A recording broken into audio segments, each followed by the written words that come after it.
Hello dear students, welcome back to our channel science meter 10th। कैसे हैं आप सभी? आई होप सब सभी बहुत अच्छे होंगे। सबसे पहले तो शाउट आउट देना चाहूँगा मैं @अभय सिंह को, क्योंकि उसकी वजह से हमें हिंदी का क्वेश्चन पेपर मिल पाया है। ये है set 4/2/3 set 3 and paper code is 4/2/3। तो आइए चलिए जल्दी से डिस्कस करते हैं इसके सोल्यूशंस को इन डिटेल। तो सबसे पहले हम खंड अ पे आ गए हैं और जहाँ पे अगेन अपठित गद्यांश है। उपयुक्त गद्यांश में लेखक की चिंता का विषय है। आपके पास काफ़ी सारे ऑप्शंस हैं और साफ साफ पता लग रहा है, उसने पहली लाइन में ही क्लियर कर दिया। आज पूरी दुनिया में व्यापक जल संकट है और उसके बारे में वो बता रहा है। उसके बाद यहाँ पे वो बता रहे सॉल्यूशंस क्या क्या हो सकते हैं। So definitely the answer is बढ़ता जल संकट। D option is the right answer. Next, गद्यांश के आधार पर ग्लेशियरों के पिघलने का कारण क्या है? तो क्लियरली हमें समझ में आता है द करेक्ट आंसर इज धरती का बढ़ता तापमान। अगर तापमान बढ़ रहा है तो उसी की वजह से ग्लेशियर्स यानी बर्फ़ पिघल रही है। बात समझ में आई? नेक्स्ट, उसे बुखार नहीं चढ़ता से अभिप्राय क्या है? बुखार चढ़ने का मतलब तापमान बढ़ रहा है ना, तो वही कह रहा है वो, उसका धरती का तापमान नहीं बढ़ता। जो यहाँ पे इन्होंने लाइन यूज़ किया, आप यहाँ पे पढ़ सकते हो। यस, जब वहाँ जंगल होते हैं तो सूरज से आने वाली गर्मी से धरती तपती नहीं है, उसे बुखार नहीं चढ़ता है। तो यहाँ पे ये लाइन दी गई थी। नेक्स्ट, निम्नलिखित में नदियों और सभ्यता के बीच के रिश्ते के विषय में क्या असत्य है? तो फॉल्स आपको बताना है, यानी 3 चीज़ें ट्रू होंगी, एक फॉल्स होगा, तो वो फॉल्स वाला आपको ढूंढना है। अगर मैं बात करूँ बी पार्ट की, नदियों के किनारे ही सभ्यता का विकास हुआ है और विश्व की प्राचीन सभ्यता नदियों के किनारे ही पनपी है। इन दोनों का सेम मीनिंग है। अब दो तो आंसर नहीं हो सकते, तो definitely they are correct. C option क्या है? नदियों के न रहने से सभ्यता का अंत निश्चित है। ये डिपेंडेंस है तो इसीलिए ये तो ट्रू है, यानी A option is the right answer. दोनों एक दूसरे पर आश्रित हैं। देखिए, दोनों एक दूसरे पर आश्रित नहीं है। सिविलाइजेशन रिवर्स पर आश्रित है, लेकिन रिवर्स सिविलाइजेशन पर आश्रित नहीं है। तो यहाँ पे A option is the right answer. Next, 2/3 नदियाँ मैला ढोने वाली मालगाड़ी बन गई हैं।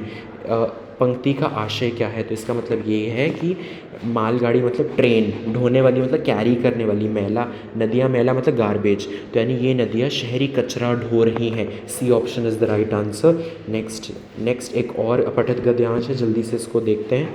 कहे गए वक्तव्य का अलग अलग लोगों द्वारा अलग अलग जवाब क्यों नहीं मिलता है?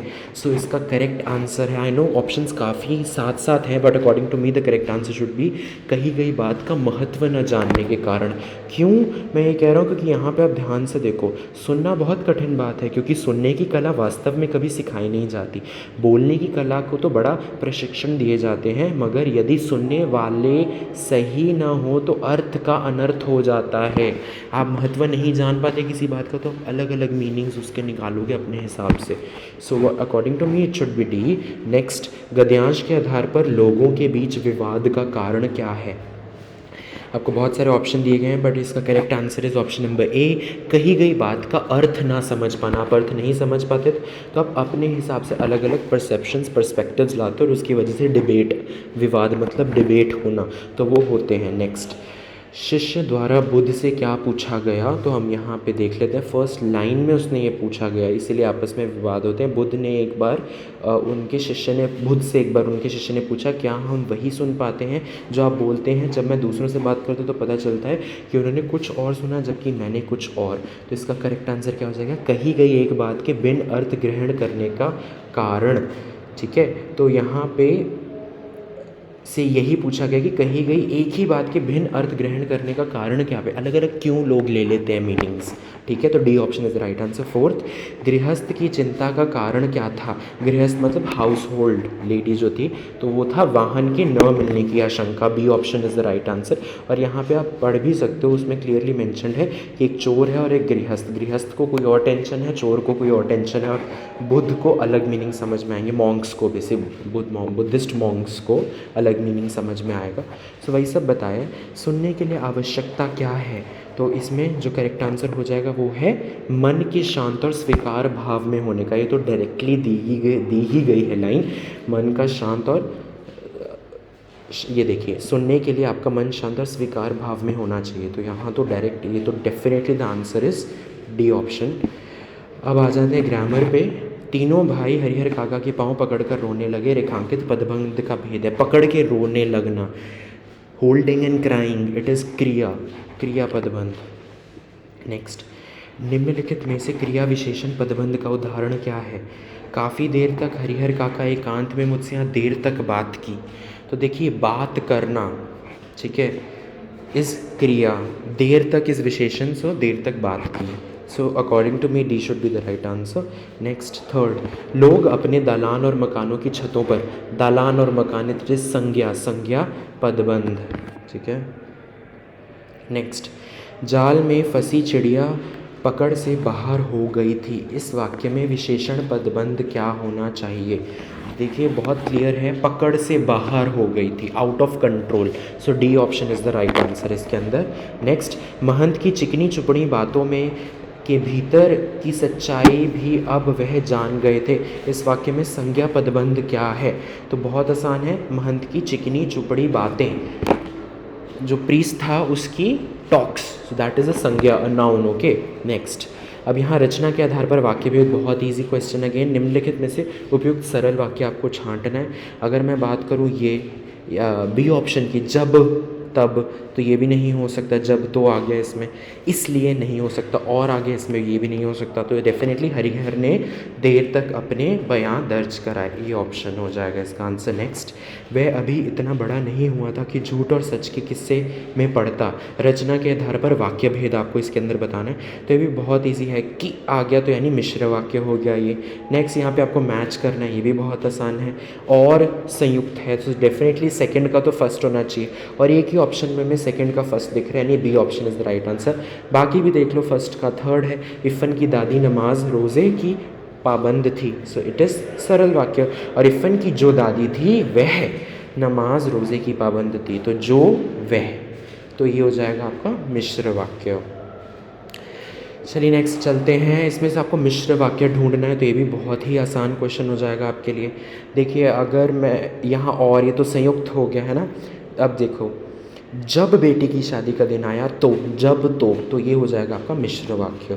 नेक्स्ट, पेट में 7 सुइयां भूखी तो टोपी के होश ठिकाने आए, इसमें इसका संयुक्त वर्जन क्या होगा?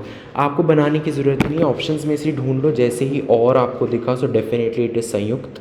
नेक्स्ट, निर्देशानुसार समास पर आधारित निम्नलिखित 5, ओके देखते हैं क्या है। जितेंद्रिय समस्त पद कौन से समास का उदाहरण है?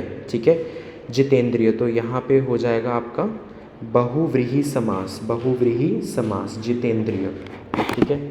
तो चलिए अब आगे बढ़ते हैं जल्दी से नेक्स्ट क्वेश्चन की ओर।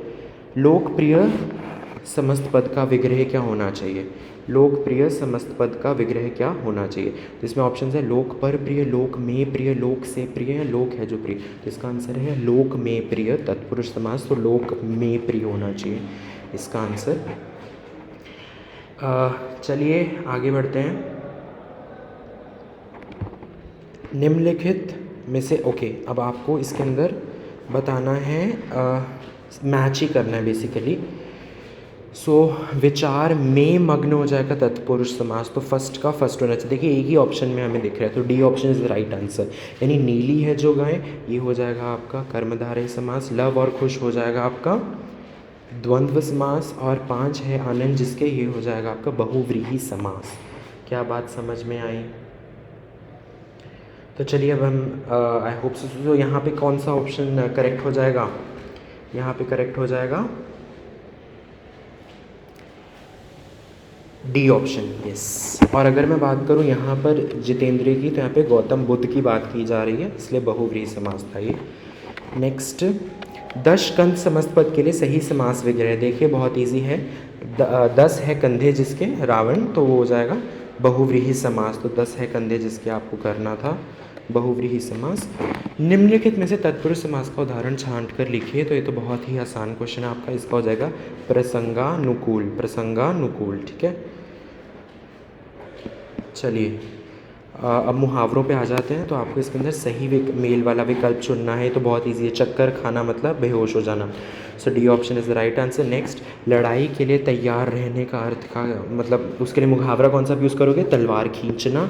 नेक्स्ट, अंधा चोट निशाना पड़ना, मतलब गलती से कोई चीज़ सही हो गई, संयोग से सफलता पाना, तो यानी C option is the right answer. Next, अध्यापक ने बच्चों से कहा अच्छी तरह ये बात समझ लो, यानी गांठ बांध लो, C option is the right answer.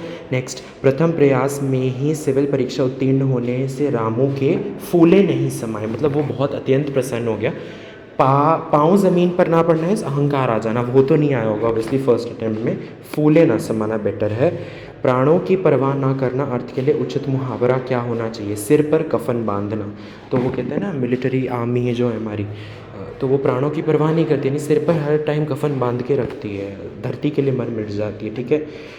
सो अब इसके बाद तो आपकी लिटरेचर शुरू होगी। लिटरेचर में तो सभी को नंबर मिलेंगे आप, सो ये तो आपने अच्छा किया ही होगा।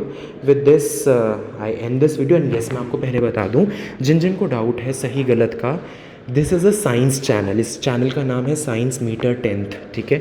ये यहाँ पे मेनली क्लास 10th की CBSE साइंस पर फोकस किया जाता है, फिज़िक्स, केमिस्ट्री, बायोलॉजी। अब अगर आपकी डिमांड पे मैं बाकी सब्जेक्ट्स भी कवर करवा रहा हूँ only for the answer keys, Hindi, SST and all, maths वगैरह, तो उसके लिए आप सब्सक्राइब ज़रूर कर लीजिएगा। And do not forget to like, share this channel and this video also, और सब्सक्राइब जरूर करें, नोटिफिकेशन बेल ऑल कर लेना, ताकि आपके आगे आने वाली आंसर कीज़ मिस ना हो जाए, करेक्ट। एंड सेकेंड चीज़ ये है कि I might be wrong because these are not my subjects for sure. And second thing is कि यहाँ मेनली साइंस टीच किया जाता है, तो आपको CBSE की ऑफिशियल आंसर की के लिए हमेशा वेट करना है, क्योंकि फाइनल ऑफिशियल आंसर की will be released by CBSE only.